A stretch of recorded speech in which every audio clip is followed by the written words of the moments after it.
Moi, je vais donner plus que ça. Et dans la semaine, Dieu nous est béni. Amen. Bien-aimé, Dieu est en train de nous parler que le sommeil n'est pas une bonne chose et nous devons être éveillés à tout moment. Gloire à Jésus. 2 Thessaloniciens chapitre 1, verset 8 à 9.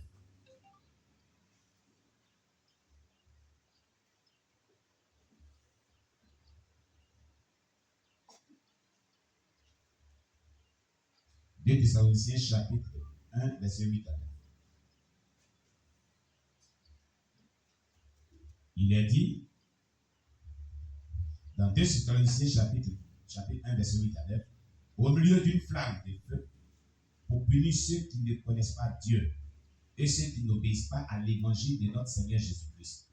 Ils auront pour châtiment une ruine éternelle, loin de la face du Seigneur et de la gloire de sa force. Alléluia.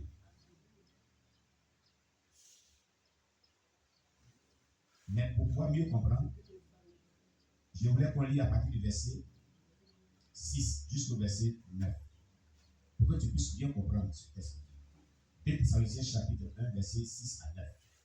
Alléluia. Il est dit, car il est de la justice de Dieu de rendre l'affliction à ceux qui vous affligent et de vous donner à vous qui êtes affligés du repos avec nous. Lorsque le Seigneur Jésus apparaîtra du ciel avec les anges de sa puissance au milieu d'une flamme de feu pour punir ceux qui ne connaissent pas Dieu et ceux qui n'obéissent pas à l'évangile de notre Seigneur Jésus-Christ. Ils auront pour châtiment une ruine éternelle, loin de la face du Seigneur et de la gloire de sa force. Ceux qui ne connaissent pas Dieu, ceux qui n'obéissent pas à l'évangile de sa gloire. Ceux qui ne connaissent pas Dieu sont qui? Les païens. Tout païen qui ne connaissent pas Dieu. Et ceux qui n'obéissent pas à l'évangile de la gloire de Dieu.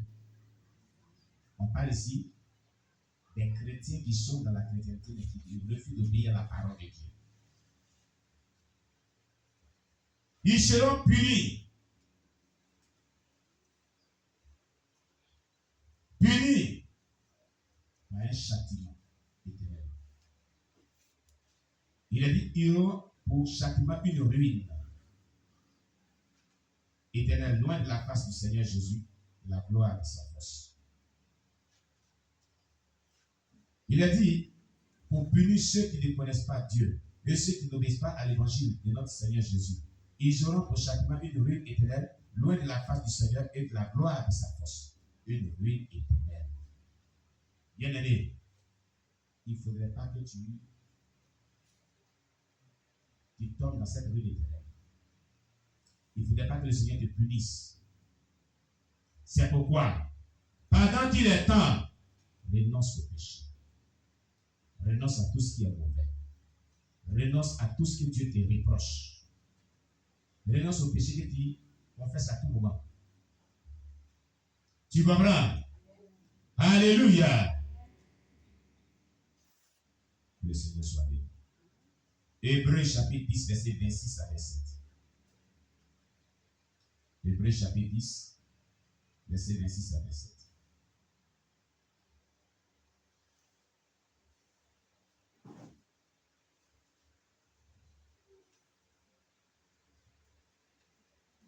Il est dit, car si nous péchons volontairement, après avoir reçu la connaissance de la vérité, il ne reste plus de sacrifice pour les péchés, mais une attente terrible du jugement et l'ardeur d'un feu qui dévorera les rebelles. Les gens qui savent que ça n'est pas accompli font quand même. Voilà ce que Dieu les réserve. Hébreux 10, verset 26 à 27. Les péchés qu'on commet de manière volontaire, expressément on pêche. On sait que ce n'est pas bon. Dieu nous parle, mais on s'enquête et puis on fait. Dieu dit que tu es rebelle. Il ne va pas venir encore pour se crucifier, pour se laisser crucifier encore à la croix à cause de ces péchés que tu commets. Ces péchés de rébellion. Mais toi, tu dois t'attendre. Un feu dévorant, il doit te dévorer. Parce Parce que tu es rebelle à sa parole. Tu pêches par exprès. Tu pêches sciemment. Tu es conscient que ce n'est pas bon que Dieu interdit cela, mais tu le fais quand même. Bien-aimé, écoute-moi. Je parle de la part du Seigneur au travers de cette prédication. Ne pêche pas volontairement. Après avoir connu la vérité, si le péché vient devant toi, détourne-toi de ce péché. Ne le commets pas à volonté. Sinon, tu t'amasses la colère de Dieu sur toi. Tu ne pourras pas hériter le royaume des cieux. Si la confession, tu ne pourras pas être enlevé. Ta destination sera l'enfer. Sans miséricorde. Alléluia. C'est pourquoi chaque personne doit haïr le péché. Tu es déjà prévenu par des témoignages. Tu as lu les témoignages. Tu as été enseigné. Tu as compris. Et chaque fois Dieu t'a montré des péchés que tu commettais, il t'a interpellé qu'il faut abandonner. Mais toi, si tu lèves sans commettre, tu lèves sans commettre, tu es conscient de ce que tu peux faire. Voilà ce que Dieu dit de toi. Tu es un rebelle à sa parole. Et Dieu dit, il n'y aura pas de sacrifice pour les péchés que tu commets pour ça. Mais une attente terrible du jugement et l'ardeur d'un feu qui dévorera les rebelles. Tu vas t'attendre un jugement terrible et l'ardeur d'un feu qui va dévorer tous ceux qui agissent comme ça que tu appelles les rebelles. Alléluia. J'ai dit Alléluia.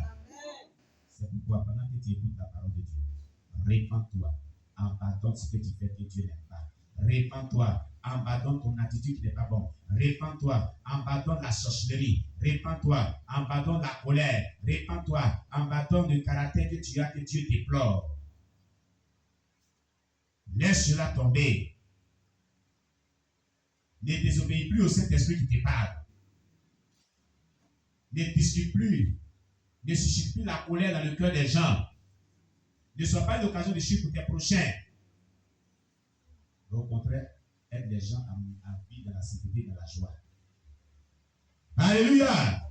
J'ai dit Alléluia. Amen. Jacques chapitre 3, verset 5 à 6. Jacques chapitre 3, verset 5 à 6. Jacques.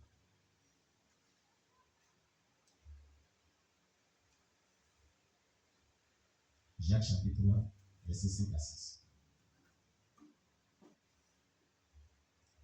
La Bible dit, de même, la langue est un petit membre et elle se vante de grandes choses. Voici comme un petit feu peut embraser une grande forêt. La langue aussi est un feu. C'est le monde de l'iniquité. La langue est placée parmi nos membres, souillant tout le corps et enflammant le cours de la vie, étant elle-même enflammée par la géhenne. La langue qui pêche, elle est enflammée par l'enfer, qu'on appelle la géhenne. Et beaucoup pêchent beaucoup par les langues. Par les langues, les pêchent beaucoup. Du matin ou jusqu'au soir, tout ce qui va sortir de la bouche comme langue, en parole, il y a un mensonge dedans. Si c'est 600, il y a au moins 98% de mensonges. Il y a seulement 2% de vérité dans la bouche. Et certains là se lèvent bonjour seulement. C'est la vérité, mais c'est la vérité même. Assez souvent, au lieu de bonjour, dit bonsoir. C'est à vérifier. Tellement qu'ils mentent, il fait juste dire bonsoir. Il ne contrôle même plus les langues. Alléluia! La Bible dit celui qui parle beaucoup ne ment pas de péché. Tu dois comprendre cela. 2 Pierre chapitre 2 verset 4 à 9. 2 Pierre chapitre 2 verset 4 à 9.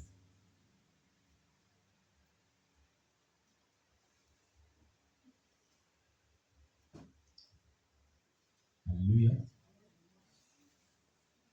Il est dit dans 2 Pierre chapitre 2 verset 4 à 9. Car si Dieu n'a pas épargné les anges qui ont péché, mais s'il les a précipités dans les abîmes des ténèbres et les réserve pour le jugement, s'il n'a pas épargné l'ancien monde, mais s'il a sauvé Noé, lui huitième, ce prédicateur de la justice, lorsqu'il fit venir le déluge sur un monde impie, s'il a condamné à la destruction et réduit en cendres les villes de Sodome et de Gomorrhe, les donnant comme exemple aux impies à venir. Et s'il a délivré le juste, Lot, profondément attristé de la conduite de ses hommes, sans frein dans leur dissolution, car ce juste qui habitait au milieu d'eux tourmentait journellement son âme jusqu'à cause de ce qu'il voyait et entendait de leurs œuvres criminelles. Le Seigneur sait délivrer de l'épreuve les hommes pieux et réserver les injustes pour être punis au jour du jugement. Il sait délivrer des épreuves les hommes pieux, c'est-à-dire les gens qui le craignent. Mais les injustes, il les a réservés pour être punis au jour de son jugement. Il ne faut pas commettre des actes injustes. Il ne faut pas vivre dans le péché qu'on appelle l'injustice et toute forme de péché. Il faut haïr le péché sous toutes ses formes. La Bible déclare que Dieu hait le péché, mais il aime le pécheur. Toi aussi, il faut haïr le péché, il faut aimer le pécheur. Amen. Alléluia. Sinon, si tu vis dans l'injustice qu'on appelle le péché, la parole de Dieu qui vient d'entendre dit, il va punir les injustes au jour de son jugement. Il va les punir dans le feu, qu'on appelle l'enfer. Amen. Est-ce que tu entends ce que Dieu dit? Amen. On va parler de Jude. Jude, verset 7, le verset 23. Jude chapitre 1, verset 7, le verset 23.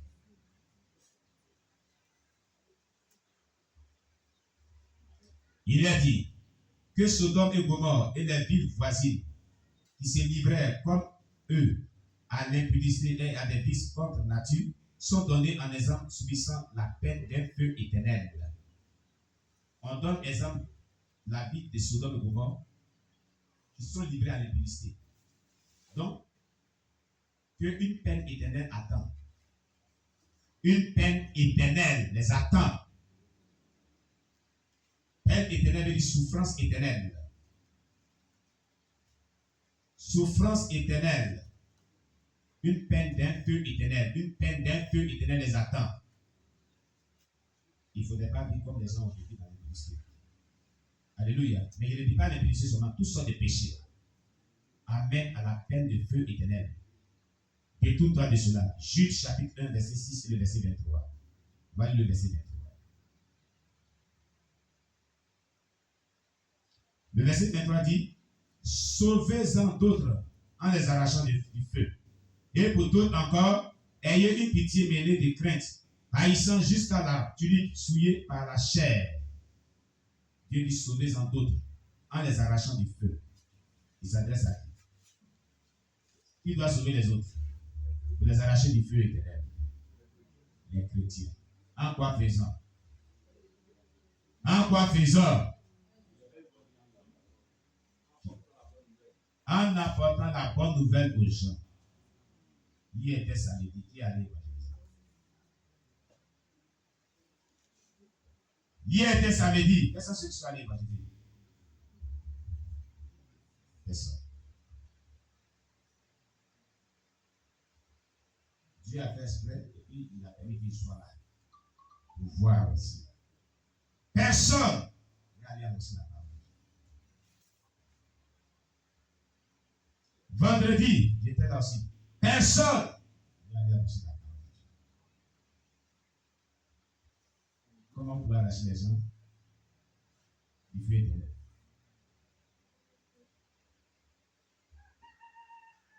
Vous pensez que l'évangélisation c'est comme ça? On fait juste quand on fait comme c'est un feu, puis ça s'éteint. C'est ce qui s'est passé. Chaud. C'est éteint. Ça fait rien, là-bas. Et puis vous avez fermé votre bouche, vous êtes là. Personne n'est sorti par l'évangile. Personne n'a pensé un seul instant par l'évangile. Vendredi, personne n'a intercédé. Hier samedi, personne n'a intercédé. Dieu dit, tais-toi, tu vas voir. Personne n'appelle pas. exprès pour que tu sois là. Tu vas me poser la question. Et effectivement, j'ai prié si tard dans la nuit. Et j'ai dormi 2 heures du matin, intercédant pour vous. Prière pour les départements. La mort spirituelle a commencé à vous gagner.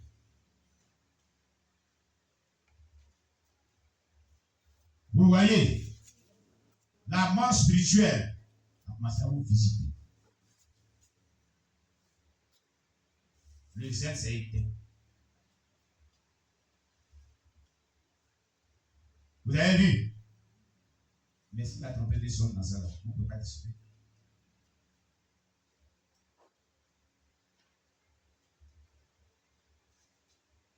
Malade, mon Seigneur Dieu.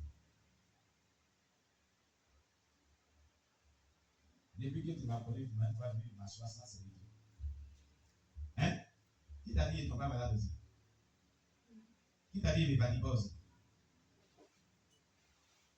Mais tu n'as pas vu un jour sans servir Dieu. Merci. La Bible déclare que l'apôtre Paul, il avait pris des chattes dans son corps. Un mal qui le rongeait dans son corps.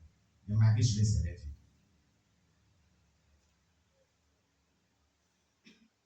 Vous n'avez jamais entendu ça? Non. Qui n'a jamais entendu ça? Qui n'a jamais entendu ça? Quelle fois entendu ça dans la vie? Hein?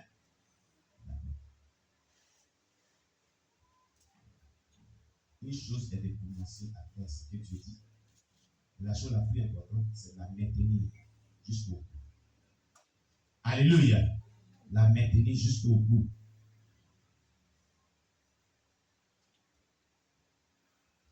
Gloire à Jésus. On doit arracher les armes du feu éternel. C'est ce que Dieu nous appelle à faire.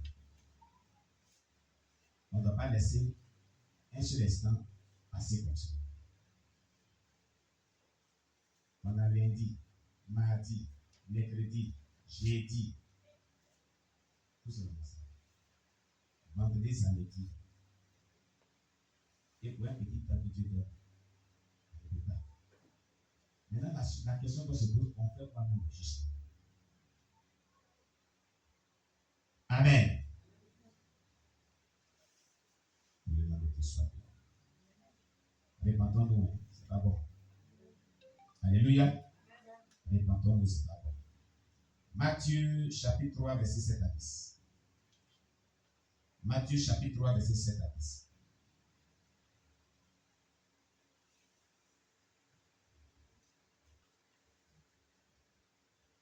Matthieu chapitre 3, verset 7 à 10 nous dit: mais voyant venir à son baptême beaucoup de pharisiens et des sadduciens, il leur dit: race de vipères, qui vous a appris à fuir la colère à venir?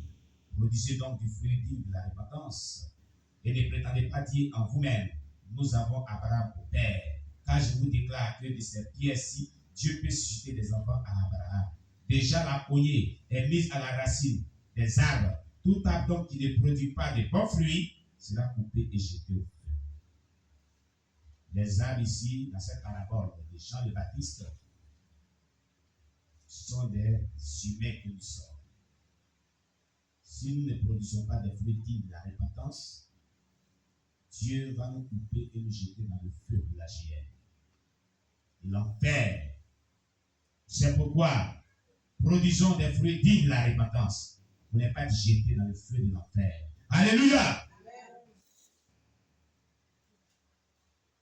Est-ce que tu as compris ce que Dieu dit? L'Église, à l'heure actuelle, ne saurait se permettre de s'arroger le droit d'adopter une position différente concernant l'enseignement sur l'enfer, au risque de pervertir le caractère sacré des Écritures dans leur ensemble. C'est-à-dire l'Église ne doit pas vraiment se détourner de l'enseignement de l'enfer. Jésus l'a prêché et les apôtres l'ont prêché.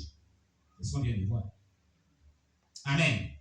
Donc nous aussi, nous ne devons pas nous détourner de l'enseignement sur l'enfer. Nous devons le prêcher et vivre conséquemment pour ne pas se retrouver en enfer.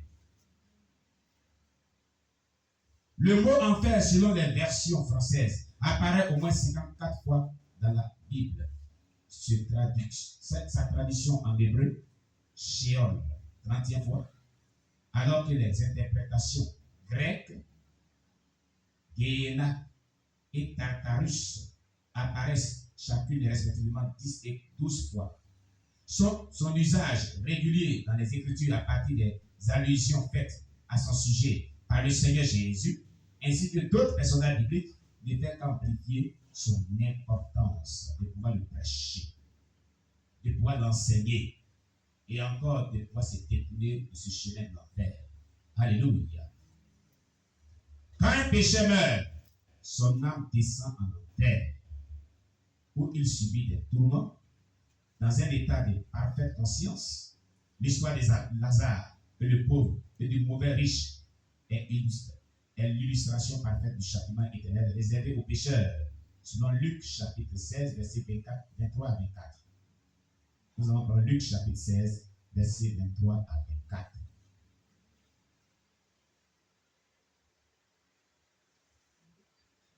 Luc chapitre 16, versets 23 à 24.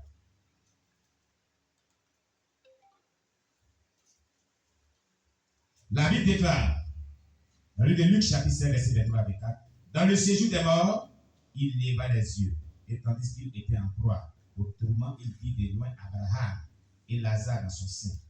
Il s'écria, Père Abraham, aie pitié de moi, et envoie Lazare pour qu'il trempe le bout de son doigt dans l'eau et me rafraîchisse la langue, car je souffre cruellement dans cette flamme. Alléluia. Avez-vous vu cela?